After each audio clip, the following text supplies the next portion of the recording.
Good evening, everyone, and thanks so much for joining tonight's meeting for wealth taxes, not cuts. This meeting couldn't be any more timely because just last week, MPs were told that the government may bring forward its bill for disability cuts as early as this coming Wednesday, with votes expected in the coming weeks. So this is a critical moment to show our opposition to the cuts and to show that there is an alternative. Now, I'm delighted tonight to be joined by leading campaigners from Tax Justice UK, Patriotic Millionaires, and Disabled People Against the Cuts. Together, we're making the case for a fairer approach and showing that these cruel proposals are a choice, not a necessity. So I'll begin with a few brief remarks and then we'll move on to our expert panel, who I'll introduce properly just before they speak, and then we'll have some time for questions. So what's the government planning? Behind all this spin that the government is trying to help disabled people, and that's news to them, you just need to remember one key thing.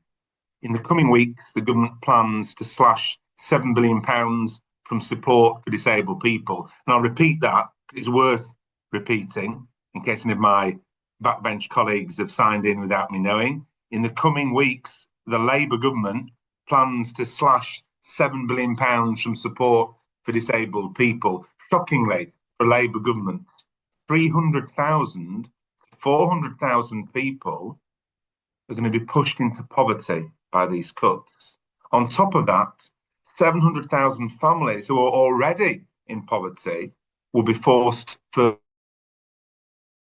into poverty. And that, by the way, is from the government's own figures. Now, that will mean nearly 500,000 more people in disabled households could be forced to turn to food banks.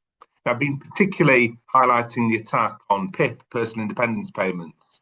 At least 800,000 disabled people are set to lose their daily living payments. They will lose the key financial support that disabled people get because of the extra costs of managing key daily tasks.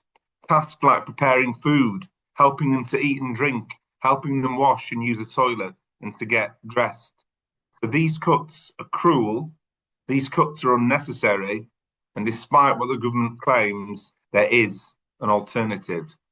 We shouldn't be balancing the books on the backs of disabled people, as I told the Prime Minister at Prime Minister's Question Time last Wednesday. Instead, we should be asking the super rich to pay their fair share. I've campaigned for wealth taxes for years, including a 2% annual tax on assets over £10 million.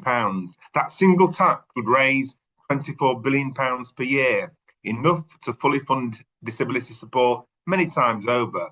It would affect just 20,000 families, a tiny 0.04% of the population. While working people's wages have stagnated over the past decade, UK billionaires' wealth has soared from £250 billion combined in 2010 to £620 billion this year.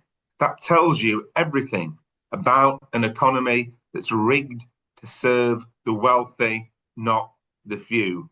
To serve the wealthy few, not the many. And so, as you see, the wealth has more than doubled the combined wealth of UK billionaires between 2010 and this year. So it's okay for some people. So what we're calling for isn't just fair, it's popular. Polling this month for the TUC found 2/3 of people support an annual wealth tax on estates over £10 million. So I'm convinced that we can win this campaign. I'm convinced we can stop these cruel cuts and we can build a fairer tax system where the ultra wealthy pay their fair share and when no one is left behind. Thank you again for being here, and let's keep building the pressure and do something about that economy that's rigged to serve the wealthy few, not the many.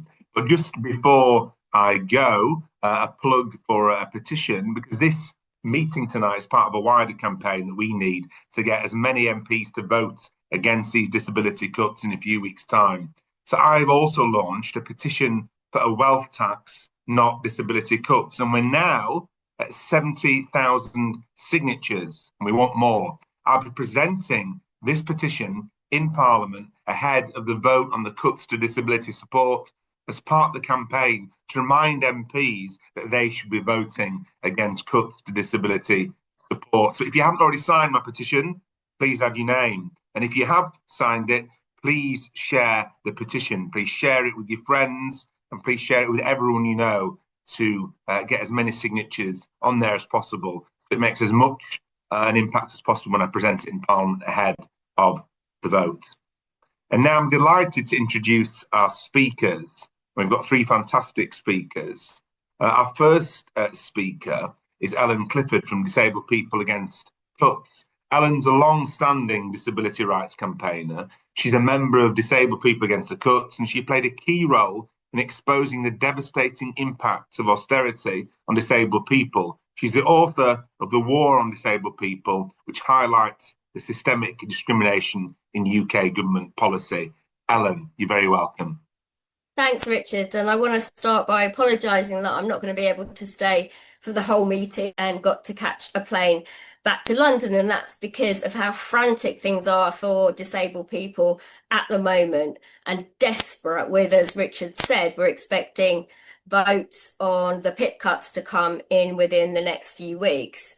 I've been over here with members of DPAC Northern Ireland protesting with support from NIPSA, the equivalent of PCS over here, and also the Northern Ireland Anti-Poverty Network. We were protesting outside a consultation, or as disabled people are calling it, consultation, that Department for Work and Pensions have been putting on, these so-called consultation events held around the UK to ask people, disabled people, but also it seems that actually not that many disabled people have gone to these consultations, about the questions in the online green paper. So those are questions about cuts the government's proposing for disabled people, but not including anything on the personal independence payment cuts that Richard's mentioned, which obviously is a pressing concern for so many disabled people. Not asking people's views on those, just asking them about the green paper as a tick box exercise as far as we can see, when the government's already decided what it's going to do to meet its made up fiscal rules. Also reneging on Labour's manifesto pledge, which was to work with disabled people. So in their words, our views and voices would be at the heart of all they did. And that signified to us a commitment to co-production. But what we're seeing now is cynical, patronising consultation on measures they've already decided they're going to push through. Under the previous government, benefit claimants, DWP workers as well, we all put considerable time and expertise into devising plans for a social security system that we thought would be fit for purpose, one that meets need, but also enables workers to do the jobs they want to, supporting people rather than punishing them.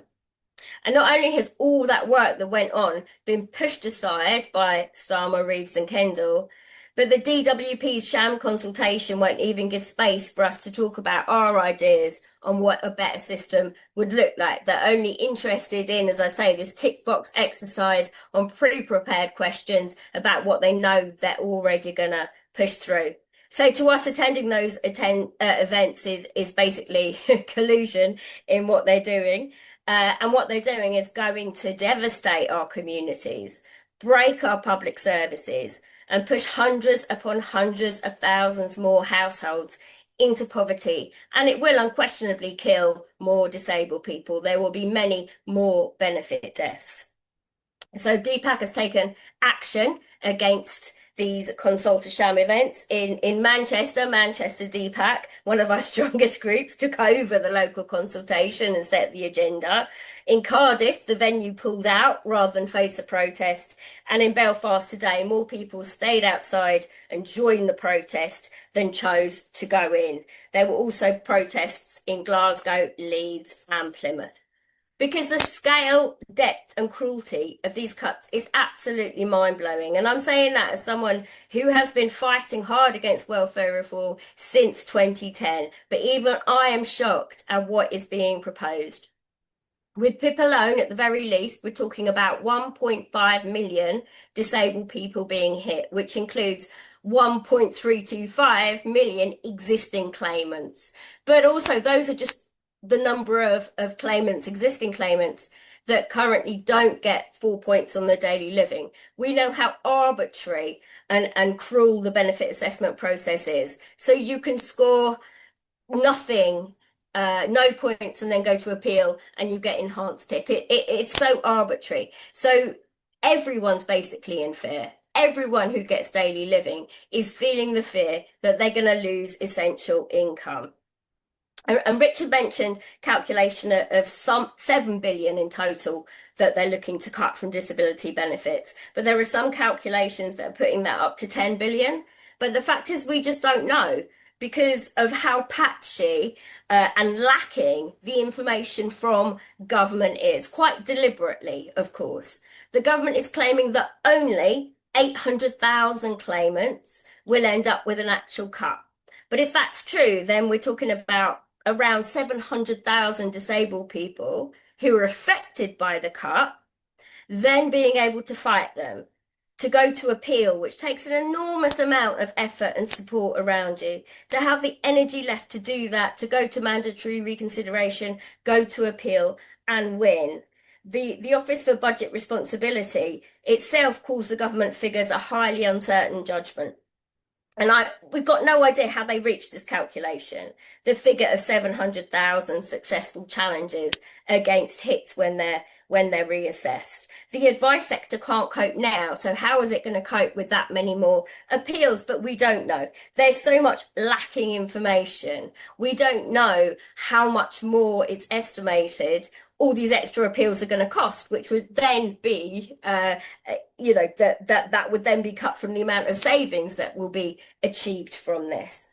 So it's only according to the information that is available, rather than the total that exists, that we know that 350 to 400,000 households are going to be pushed into poverty. And that includes 50,000 children and 150,000 carers losing benefits. But as I say, those figures depend on only 800,000 disabled people ending up with a cut that's going to hit, at the very least, 1.5 million disabled people. These figures are far off the scale of anything we experienced with the Tories. The spin and missing information is truly shocking to me. We think, as Richard said, that Starmer's going to try and push this through this side of summer recess. So MPs are going to be voting with only a small proportion of the information that they need to make an informed choice about how they vote. Information such as I said, how much extra the mandatory reconsiderations and appeals would cost. Information such as how much additional strain is going to be placed on services that we know already can't cope with demand, like our mental health services, like social care services, like homelessness services.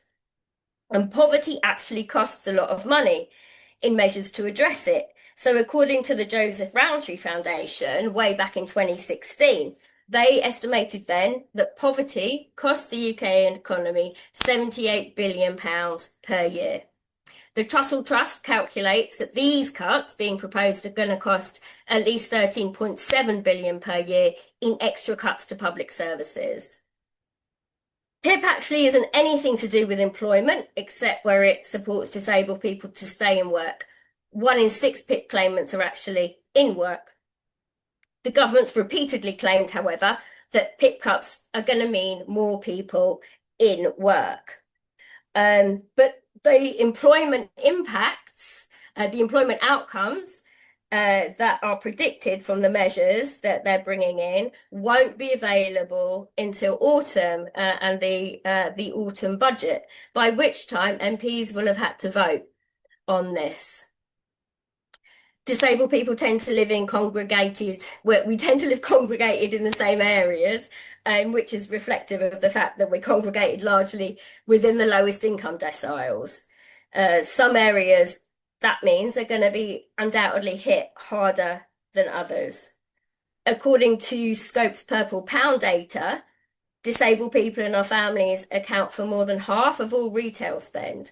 Basically because whatever you give us, we spend immediately on our essentials, because we don't if you look at the extra costs, the extra unavoidable costs of disability, those are only contributed to rather than fully met by our disability benefits. So local businesses in areas like where I live with high levels of benefit claimants are just, I don't think, going to be able to survive by what's coming. The estate where I live in southeast London is already broken through austerity cuts to frontline services. I have homeless people who sleep in my garden, for example.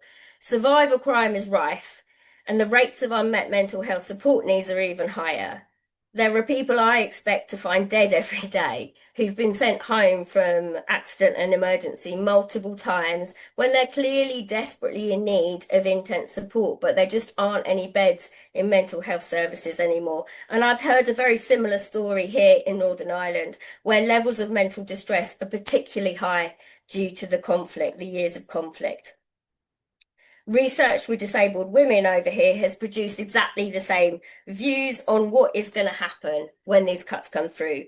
And that's more suicides, more drug and alcohol dependency, more survival crime, and more debt. And here, debt often means paramilitary lending, and that has its own specific consequences. So people over here are very, very frightened about what's coming. But of course, the PIP cuts are just part of a much bigger assault on social security for disabled people. Because, as I said, the proposals in the Green Paper that are being consulted on don't include the PIP cuts because there's a whole lot more coming for us. People who are going to be hit by a combination of both PIP cuts and the abolition of the work capability assessment are going to lose over £9,600 per year, taking them from just above the poverty level into total destitution. There's also no out-of-work disability benefits at all for under 22s, according to the Green Paper proposals. They're going to halve the rate of out-of-work disability benefits for new claimants. Also time limiting all contributory out-of-work benefits. There is the 1 billion they're saying will be invested in employment support for disabled people, but how is that going to work? Because we're actually talking now about, because of the cuts that came through from the Tories before them, we're now talking about cuts on people who have officially been found unfit for work. How is, however much money you invest in employment support, going to support people who live with extreme pain and distress every day into jobs? Or in Derry, I've been hearing today, there are 17 jobs for every 100 people. It's not going to be disabled people who get those jobs. Adding the numbers seriously adversely impacted by these proposed measures onto the proposed PIP cuts. And I don't know how society as we know it is going to be able to function anymore, or not the society where I live in, not the society, I suppose, where some MPs live. Not Richard, of course. Richard is understands where we're at. But the consequences are going to be profound. And the biggest killer is that these cuts don't even need to happen. Welfare spending as a whole has remained relatively stable for the past 10 years. It's not actually set to rise for the next 5 years. It's just disability as a proportion of that is rising. But welfare spending not overall going to rise. The Green Paper impact assessment actually justifies the cuts on the basis that welfare spending is remaining flat. And so that, according to this government, is a problem. Under Reeve's fiscal rules, only cuts and expenditure going down is acceptable. The fact that they are giving the Tories moral high ground on the treatment of disabled people is something that I think should make people really be alarmed. And these cuts are clearly ideological to us. The full-blown, breathtaking attack launched on disabled people by Starmer's government, we can't help but feel it's personal against disabled people. And you've got this, but you've also got alongside that the assisted suicide bill, which is making its way through Parliament, coming to a terrifying crucial vote this Friday. And along with that, the ban on care worker visas, which will unquestionably lead to deaths as well. So it seems to us that it's a question that the lives of those of us who are unable to earn enough through paid work to survive are just worth nothing anymore, that we're dispensable in the interests of made up fiscal rules and performative measures that are going to do nothing more than trying to boost the popularity of a failing prime minister. And it does not need to be this way. There are alternatives such as a wealth tax, for example, and others are much better qualified than me to talk about that after me. And it just feels so strange and disturbing to feel the need to make the case for why disabled people should be given the means to survive, to exist in society, rather than be left to die or potentially pushed to end our lives, as could be the consequence of the terminally ill adults bill. And this is the reality of the political territory it feels we're now entering, one where disabled people are seen as a cost burden. The impact assessment for the terminally ill adults bill makes clear that if the bill comes through, there will be huge savings to the health budget and the social care budget. Political territory where the existence of disability is publicly being denied by politicians trying to push through devastating cuts without the public fully understanding what's going to happen. It's so frightening at the moment for disabled people. And the last thing I suppose I want to say then is to stress the benefits that disabled people do bring to society. So the majority of carers, for example, are disabled. We might not be able to fit into increasingly competitive workplaces with increasing labour intensification and narrower performance standards. We might not fit into that, but we do contribute to our communities in a way that some people, I think, who are in charge of these policies can maybe never understand. We are the glue that holds our class together. And I think that's why Starmer is coming for us with such ferocity. We give the lie to the myth that people are naturally selfish, that naked individualism and competition is the way that humans are meant to live. A society that provides a genuine social safety net is a stronger one, where the working class have more power, well-being and happiness. So I see this as a fight for all of us, and I'm really pleased this event is being put on tonight. I would urge everyone to back Richard's petition, of course, also to announce that DPAC and allies will be holding a rally in Parliament Square on the 30th of June from 4:30 p.m. joint with our trade union allies, with deaf and disabled people's organisations. And we also want it, as much as we want to be putting pressure on the government not to bring in these cuts, we also want to celebrate disability pride and the role that we play within wider society. So thank you and solidarity. Thanks so much, Ellen. That was fantastic. And we really appreciate all your efforts. I hope your flight goes well, and we'll see you outside Parliament, if not before, on the 30th of June. Well, our next speaker is Caitlin from Tax Justice UK. And so thanks so much for joining us, Caitlin. And we're looking forward to hearing you talking about all the work that Tax Justice UK have been doing and are going to do as part of this campaign for wealth taxes and a fairer taxation system. Caitlin, thank you very much. Thanks so much. And I think Ellen's dropped off now, but massive thank you to Ellen for that presentation. It feels like a difficult one to follow. But yeah, really, really incredibly important and timely, as we've heard. I'm going to talk a bit today about why we at Tax Justice UK, and along with so many others, are campaigning for wealth taxes, how the momentum is building behind this call, what we're up against, and why right now is the moment to really push this campaign and try and win.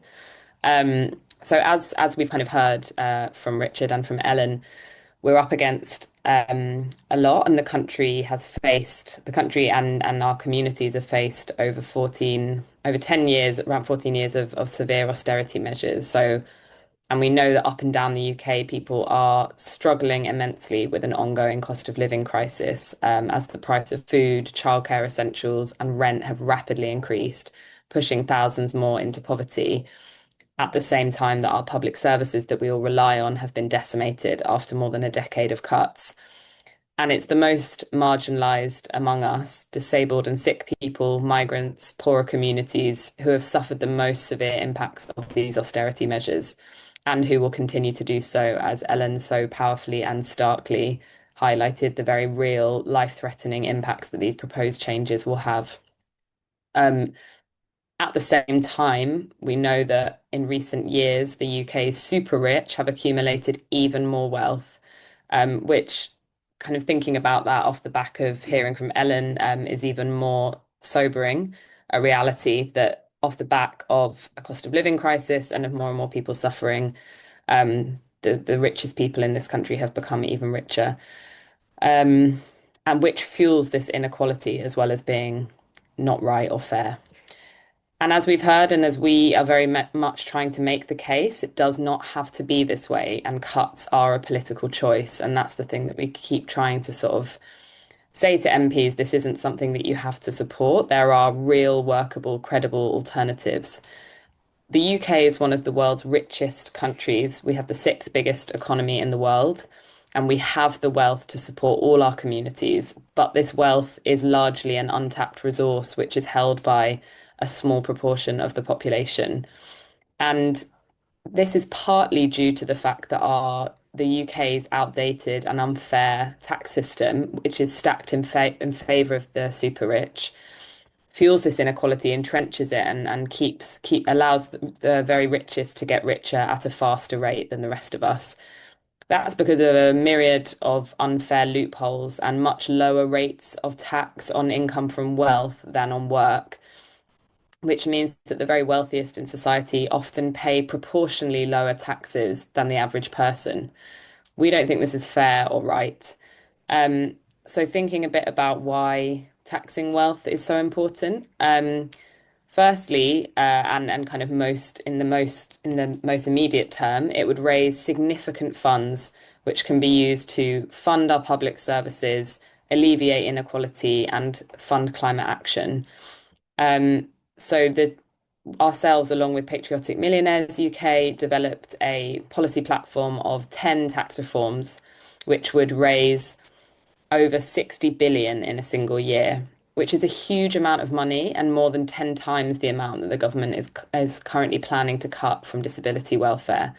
So as Richard outlined at the start, one of these asks is a 2% tax on wealth over 10 million, which would raise alone 24 billion. And as we've heard, only impact around 20,000 people in the UK, which is roughly the size of the O2 Arena. So we're talking a fraction of the population. Along with that, we're calling for capital gains tax to be equalised with income tax so that people who are making their wealth off assets are taxed in the same way. And this would also raise another 12 billion in a year. And just another example would be applying national insurance to investment income. So again, this would go steps to equalise the tax system and ensure, for example, that landlords who are profiting off a housing crisis would pay their fair share in tax. But along with the revenue, which is really important, and the money that this could raise, these changes would also create structural changes, which would allow us to raise living standards and reduce inequality, because they would make the tax system fairer and more equal, which would ensure that wealth is distributed more equitably throughout society, which would put money back in ordinary people's pockets and raise living standards. So in the short term, that would enable us to avoid cuts altogether. Thinking about how the momentum behind taxing wealth is growing, we've really seen this over the last couple of years. A lot more voices and groups and people coming together to make the case for wealth taxes. And it's been amazing to see. And I think this is because of the fact that it makes sense. It's not just popular, but it makes sense and it's credible and it would work. And as we've heard, but just to go into a bit more depth, we know that a wealth tax isn't just practical, but it's popular with the public, with MPs, and with millionaires themselves. So a recent YouGov poll showed that 77% of the general public would rather the UK government increase taxes on the very richest than see cuts to public services, which is interestingly and crucially also reflected among reform-curious Labour voters, the group that Labour seem to be very concerned with pandering to at times, but actually who also just need to see bold economic reform and feel a real improvement to their quality of life. Millionaires themselves support these changes as well. I'm sure we're going to hear more from Stephen in a minute, but polling from the Patriotic Millionaires found that 80% of UK millionaires support a 2% tax on wealth over 10 million. And the same percentage of MPs also support this. But we are up against a lot.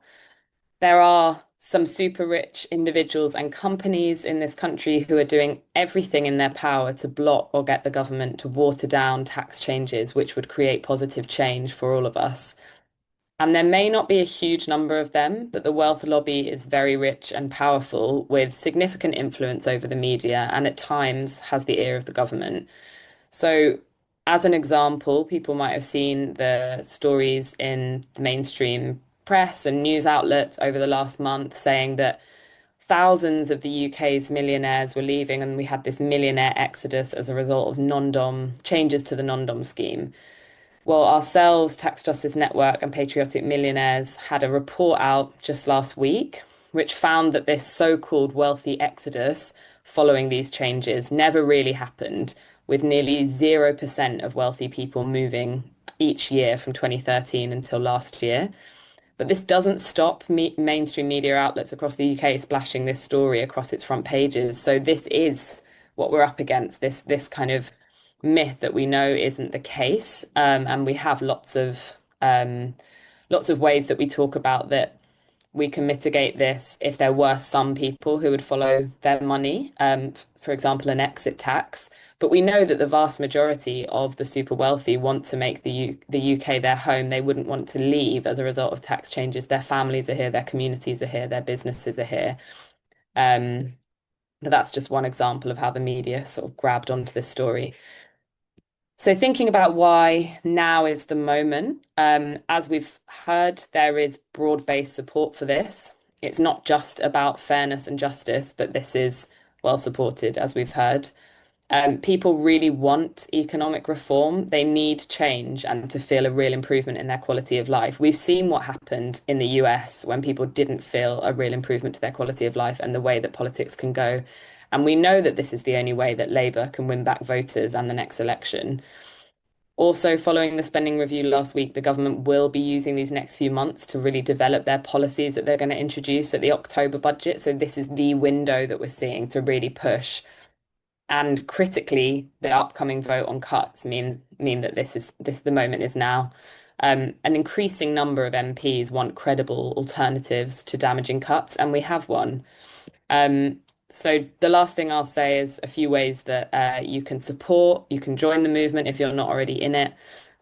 We also have a petition calling on Rachel Reeves to tax wealth to stop cuts, which is nearly at 100,000 signatures. You could help get us there. And we have a tool for people to be able to write to their MP telling them to tax wealth instead of cutting public services. So we have a template email that you can use. This has really significant reach, and I would encourage, sometimes I think we feel like it might not make that much difference writing to your MP, but actually over 6,000 people have used our tool to write to their MPs. Only one Labour MP, for example, hasn't received an email we can see from our data. And finally, I'd encourage anyone who's interested in the work we do and the work that we do as part of the movement and with our partners to join Tax Justice UK as a supporter, receive our weekly newsletter on all things taxing wealth and more. But yeah, thanks so much for having me. Thanks so much, Caitlin. That was wonderfully useful and informative. And please do sign the Tax Justice UK petition. And Caitlin's completely correct. It's so important that people write to their MPs. MPs do look at the number of emails or letters they have on any particular subject. And some MPs even count up the number of emails on a subject in comparison with the number of votes that they need to ensure that they win at the next election. It's really important that you do that. And I hope that the one Labour MP who hasn't had an email yet gets at least one soon, whoever that may be. And our next speaker and our final speaker, before we have time for some questions, is Stephen Kinsella from Patriotic Millionaires UK. Now, Stephen, along with the other members of Patriotic Millionaires UK, advocates for wealth taxes and economic fairness. a retired EU antitrust lawyer. He's also a trustee of Reprieve, a board member of Hacked Off, and founding chair of the Press Justice Project, promoting justice, accountability, and a democratic media. So I'm delighted to welcome Stephen to tell us about the work of Patriotic Millionaires UK. Stephen. Thank you, Richard. Look, thanks for setting this up and for inviting us, obviously, and for all your work on tax justice. I'll briefly introduce myself because I think it slightly matters. I'm a Labour Party member. I've been a member for over 30 years. As you said, I'm a member of Patriotic Millionaires, and basically we campaign for those who, like us, like our members, have been fortunate, either in some cases they've inherited wealth, in others to accumulate wealth through their careers, that we should pay a fairer share in tax. And I'm a typical English person. I'm not always very comfortable talking about money, but I understand that in a discussion like this, it's a question of credibility that people might want to know where you come from and why you're, suited to talk on this. And we do try to be transparent at PM UK. But I didn't come from wealth. My parents bought our first house when I was 14, and my mum still lives there. My dad worked in administration in the Air Force, and my mother worked for the National Health Service. So I'm very much a child of the state. I was the first in our family to go to university, and I went on full grant. So, something I was very fortunate to have, not available to others now. But I did, as you say, then I became a lawyer, and I had a long career, 30 years as a partner in international law firms. So that's why I'm in a position to be fortunate enough to pay more tax. And I thought I'd just throw out a few thoughts and a few figures that might help to provoke the discussion and the questions that we're going to have. So Patriotic Millionaires obviously was really founded out of concern that concentrated wealth poses a real threat to our democracy. It distorts our democracy. It damages support for public services. And as we heard, it influences our media. And we're often up against groups like, the Taxpayers Alliance, which is just a typical astroturfing operation, or the Adam Smith Institute, which is very untransparent about the source of its funding, but they get treated as though they're mainstream voices, as though they represent a large constituency in our country, which of course they don't. But unfortunately, they are treated by our media as though they do. And as Caitlin said, look, we are the sixth largest economy in the world, but our wealth is incredibly poorly distributed, and it's getting worse. We believe now that the 50 wealthiest families in the UK themselves hold more wealth than 50% of our entire population. And I don't like to make these things personal, but I think sometimes we need to look at real world examples. So Rishi Sunak reportedly on income of £2.2 million was paying an effective tax rate of just 22%.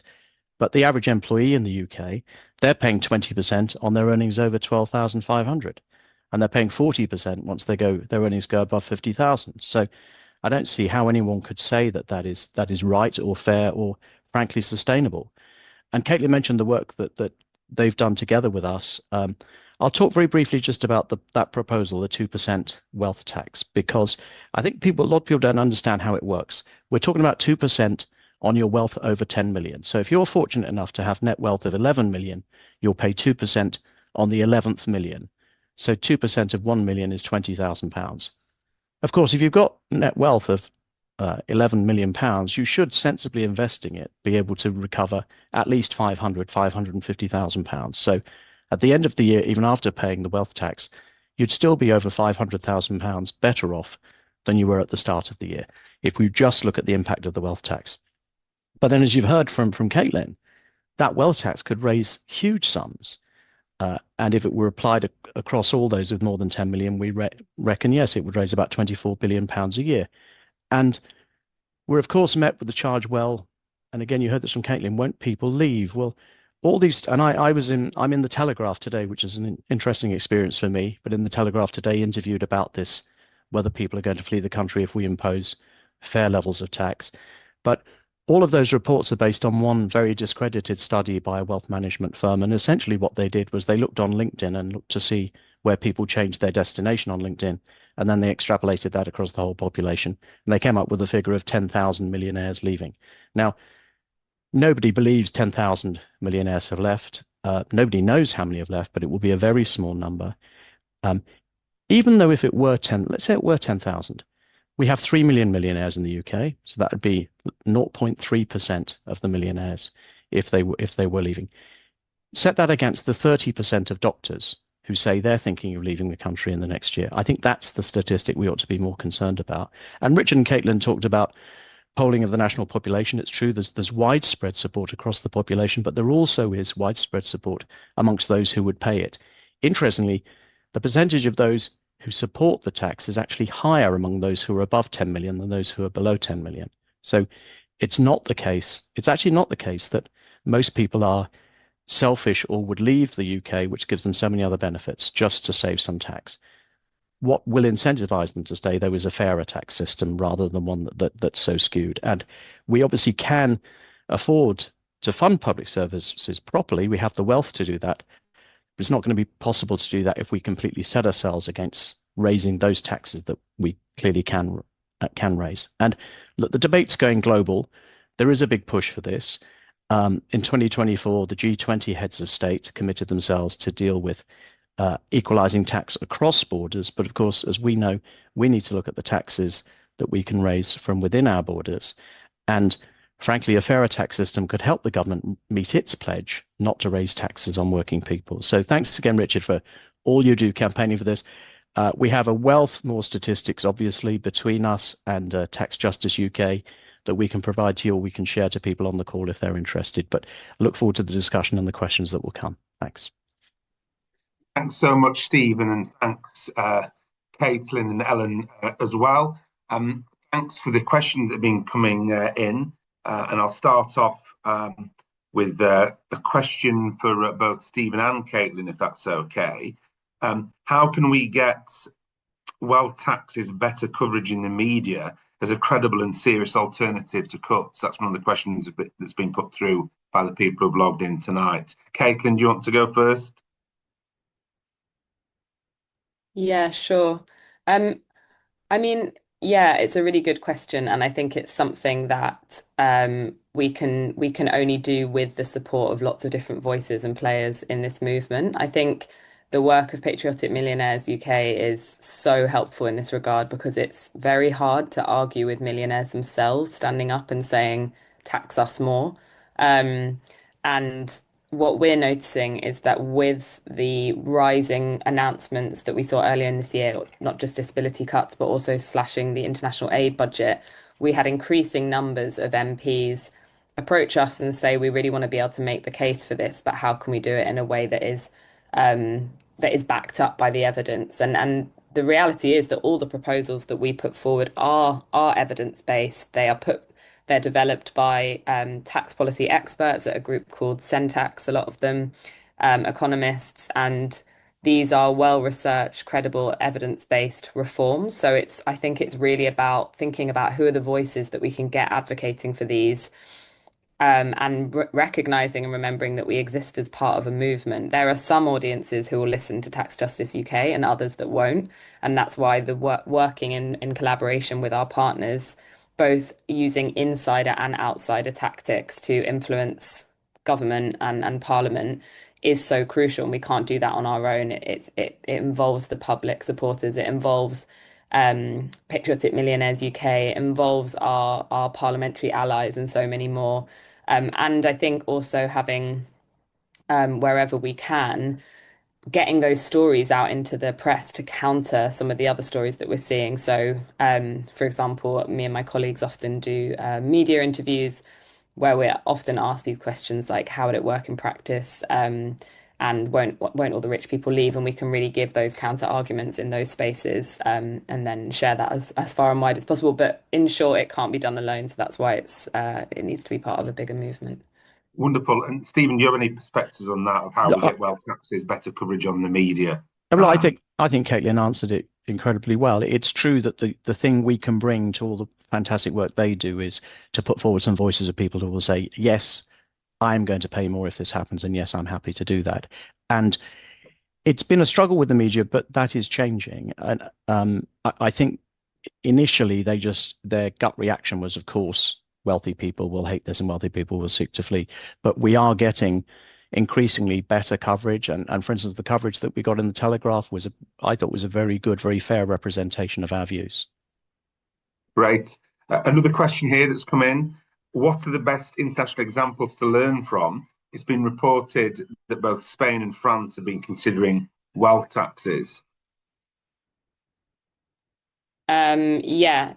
that those are two examples. We've actually got a kind of information document on all of the commonly asked questions around this, which I can share with you after Oh, to great. give to people. But there's also examples in a few of the Scandinavian countries. I'm just digging up the exact figures now, but there were examples that where wealth taxes were introduced and studies were done which found that it was really negligible small numbers of rich people who migrated as a result of that. And even then, you don't know if it's actually as a result of those changes.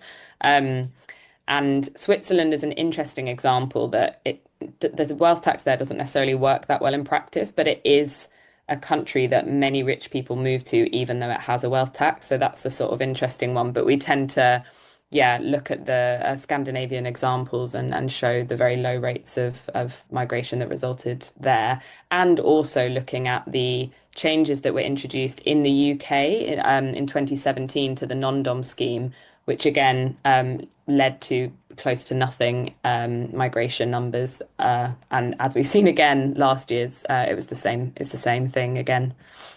But Stephen might have more views on No, that. I think that's right. I mean, in France, I think it's locked in their parliament at the moment, but there's growing pressure for it. Spain, they've tried it, but I think they've done it relatively low levels, relatively small figures. I mean, it's been net positive. It's led to more tax revenue rather than less, but the figures aren't dramatic. They Norway is the example we always keep going to, but I think there's no doubt that if we were to get this wealth tax adopted at a 2% level in the UK, I think we would be ahead of others. I think we would be trailblazing, and I think we definitely should and try to encourage others. Let's demonstrate that it can work and have the courage to do it. And that's a really good point, because some of the right-wing Twitter trolls respond to me when I post about wealth taxes saying, oh, but this would be different from other countries. Well, if that were the attitude that we took, then that would have scuppered the idea of ever having a national health service. They'd have just stopped trying to build an NHS in the first place in 1948 because they said, oh, no, the country has this exact model of a health service. Let's not do it. And of course, we, as people who want to change society for the better, we can't be defeated in that way. But those examples in relation to where it is in France in the Parliament, in Spain, but also Norway, they're really useful as well. A question's coming for me, which is, what else can we do to stop the PIP cuts? Now, I think Ellen covered that very extensively, but I would say the vote on the second reading of the bill could be as soon as Thursday, the 3rd of July, not far away at all. So now is really the time to intensify the campaign, write to your MP, ask your trade union to get involved, become involved with disabled people against cuts in your area. But I think that the volume of correspondence MPs get is very important. If you can, make an appointment to see your MP at their surgery. And I think it should be made as awkward as possible for MPs to do the wrong thing on this. And by that, I mean by putting the moral case to them and putting how it will affect you if you're a disabled person or disabled people you know or are aware of. And that makes it very hard if an MP meets you or reads that email. It makes it very hard for them not to do the right thing. But don't underestimate the difference you can make. Hundreds of people have been, in every constituency, I think, hundreds of people have written to their MP already. And that's before we've got the date for the vote. We need, that needs to intensify. It needs to be a real exercise in democratic participation in order to get the change that we need on this policy. A question for Stephen and Caitlin. We also hear about tax avoidance on a massive scale. How can we ensure that tax avoidance is tackled properly as part of a fairer taxation model? Yeah, I can come in on that. I mean, it's a really important point, and this is something that we also campaign on and call for alongside our kind of reform asks around taxing wealth more. And we know actually that there was a report out from the NAO a couple of weeks ago, which showed us what we already guessed and knew on some level, that the wealthiest are they might be paying the most in taxes a lot of the time, but they are avoiding the most as well. And actually, HMRC doesn't even know the extent of the tax gap, and that means the difference between how much tax people should be paying and how much they are in reality, especially the offshore tax gap because of things like tax havens in British overseas territories and crown dependencies, which enable super wealthy people to be able to put their money offshore, hidden behind the lack of transparency, so that they can get away with paying less tax. So this is a real issue. One quite specific thing that HMRC used to have was a unit called the ultra high net worth unit, where they were able to keep track of essentially the tax being paid by the very wealthiest in society. And that unit no longer exists. So one thing we are really calling for is not just that HMRC needs more resource and more resource and funding to be able to really close that tax gap, but also they need to have the skills and expertise internally in order to be able to really understand the wealthiest among us and how they are avoiding tax, and make sure that they're able to calculate the extent of that. So that's absolutely something that needs to run alongside all of our other asks.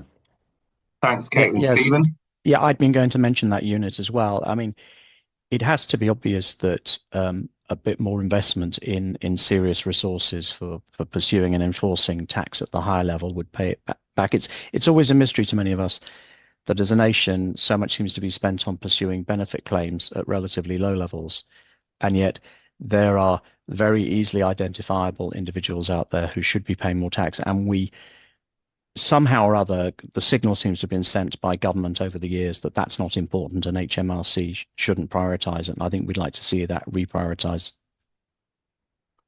Great. I've got some more good questions here. Do you think that it is more important to tax wealth to redistribute wealth rather than balancing the books? Would this lead to increased growth and allow for more spending? Yeah, I mean, I think both are incredibly important. I think that's why we talk about the fact that it would raise significant amounts of revenue and make the tax system fairer in order to redistribute wealth more equitably across society. And I think the growth point is really important. This is actually a really common question that we get asked by MPs when we're speaking to them and trying to advocate for wealth taxes, saying, well, what about growth? And obviously, this government's sort of priority is growth, growth, growth. And we actually want to say and do say that a lot of the changes that we're proposing will support economic growth. I mean, there are specific policies in there, including capital gains tax reform, and taxing share buybacks as another example, which would encourage investment in productive resources away from more passive investment, which would support productivity and growth. Another really important point that I think is sometimes forgotten is that we need functioning and effective public services in order to have healthy workforces who are able to work, who are supported, for businesses to run well, for companies to be able to make money and generate growth. And we also need people in this country to not be so hard up that they can't afford to spend money. I mean, these aren't the arguments that I'm kind of naturally drawn towards, but the truth is you can only grow the economy if people are able to consume and buy things. And that's not the case when people are reliant on food banks. So absolutely, we need to also be making the case for why these measures would be good for growth. And it's short-sighted and nonsensical to see the two things as mutually exclusive. And I think also maybe just to seize on that word fair as well, because there's nothing more corrosive than a deeply unfair society where wealth is so unevenly distributed. And what you often see in these debates is people will say, well, you know, if you want to pay more tax, why don't you just pay more tax? Why don't you just write a check to the revenue? But the reality is that the people we polled, the millionaires we polled, have all said they are very happy to pay more. They would prefer it done on the basis of a system with a level playing field and a proper approach where everybody who is in that fortunate position also pays and contributes their share, and that will in turn contribute to a fairer and more equal society. That's really useful. Thanks so much, Stephen and Caitlin. And I suppose there's a question I want to ask. You've already mentioned that wealth taxes are popular amongst the public. Do you think the way things are going, with the government making or trying to make decisions that are unwelcome to lots of the public in relation to benefits and public services. Do you think that the appeal of a wealth tax will get even greater as time moves on? I hope so. And I think when people hear about it, I think that's why this event and this framing is so important, that we're really showing it as an alternative to the cuts that so many people are deeply worried about in their communities, their loved ones, that people who have already struggled through so many years of austerity measures are now facing the risk of this happening again. So I think the more announcements of cuts and slashes to budgets, the more people that are looking for alternatives and looking for something that can be done to stop this. So yeah, I would say that I see more momentum, I see more voices joining this call, and I hope that this will just continue.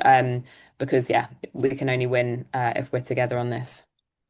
And I would agree with that. I think definitely there is a movement, a momentum building for this. Uh, and the media are reflecting that after all. Why is it that we're now getting asked much more often to come on and express this point of view in channels that were rather close to us just a few years ago? And Richard, to pick up on your point about MPs' postbags, the media will reflect that because they can see it's what most people want. People in turn will reflect that to their MPs. And yet, so I am optimistic that we're seeing a change here. That's really encouraging. I see that lots of people in the Q&A section have mentioned that they've got meetings coming up with their MPs, and so they want to ask me, what should people say to their MPs to convince them to vote against the cuts? So let's imagine that I wasn't an MP who was definitely going to vote against the cuts. Let's imagine that I wasn't so sure. I think something that would affect me if I met with a constituent would be your story.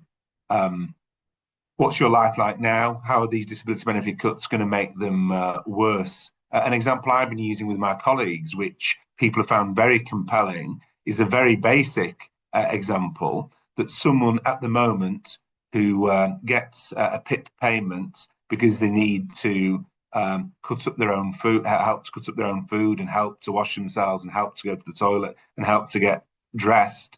They would currently get PIP, but under the government's proposed reform, where rather than accumulating points across the board, you have to get at least 4 points in at least one category, they would lose their PIP. So I think communicating to the MP that the rotten Tory system of PIP, and it is rotten, that we used to criticise in opposition, will get even worse for you or your friends or family. I think that point would be a compelling point with MPs as well. And if you voted for that MP at the last election, I think expressing your disappointment and almost disbelief that after voting for this change, this is some of the kind of change we're getting, which is negative change. I think that will weigh heavily with MPs as well. And if I was going to constituency advice surgery, if I was a Labour member and not a Labour MP, rather than just a Labour MP, I'd say to the Labour MP, I'd say, did you get involved in politics to take money off disabled people? Did you get involved in politics to try and balance the books on the backs of the disabled? The answer will always be no, and therefore they've got to act upon it. So for what it's worth, that's my opinion of what MPs will listen to. But your stories, your insights will be very compelling with them. And the great thing is that there's an alternative. And so many MPs from the Labour Party, not just left Labour MPs, have been raising in the chamber that an alternative way forward is a wealth tax. And I want to congratulate Patriotic Millionaires and Tax Justice for carrying on banging away at this drum, because when it started off, this campaign a few years ago, it didn't have as much support as it has now, either in Parliament or in the public. And it's testimony to the efforts of all the campaigners in relation to that. So, Stephen and Caitlin, would you like to give some concluding remarks before we end this call? Sure, yeah. I mean, just thank you again for creating this space. I think now is such an important time, and I think it can be quite easy when you're working on these issues or advocating towards MPs for these types of things to be reduced to stuff like talking about economic growth, or talking about the numbers and the figures, which can feel quite abstract. But I think tonight has really shown the extremely life and death situation that we're in terms of these cuts, and the reality of what that will mean for so many of our communities on the ground, and why this is such a urgent moment for change, and the potential and the hope that taxing wealth more can bring to avoid this, but more widely than that, to create a fairer and more equal society where all our communities can thrive and where our public services are functioning and effective. And with money to tackle climate crisis as well, which we're also up against. And these are all things we're working on, and taxing wealth more provides a solution to the many and multiple crises that we're facing. So yeah, thank you so much. Spot on. Stephen? Yeah, I'd echo that. I mean, it's all about telling good stories. I think the thing is that both Tax Justice and we at Patriotic Millionaires have a wealth of information and examples and resources that we can provide to anyone who wants to help campaign on these issues. So, Richard, thanks again for convening this, and good luck. That's wonderful. And a figure I'll leave you with: the average disability living allowance payment that a PIP recipient gets, the average payment is £12 per day. So the government's talking about trying to balance the books by taking £12 of lots of disabled people, whereas the examples we've heard tonight, taking 2% of every pound above £10 million in assets, surely that's a fairer way. Not only is it fairer, it raises far more money. The government's trying to save, it says, between 5 and 7 billion, depending on the figures, through the disability benefit cuts, whereas a 2% tax on assets over £10 million would raise £24 billion a year. And I think that, as Stephen explained, somebody who's got, say, £11 million will miss £20,000 a year, a lot less than someone would miss £12 a day who's on disability living allowance. So thanks to everyone for joining us. Please sign the petitions, and thank you so much for taking part in this important meeting. And let's resolve together to campaign hard against these disability benefit cuts, and campaign hard for a wealth tax to build a fair economy, but a fairer society, which is what we're all here to try and do. All the best. Thank you.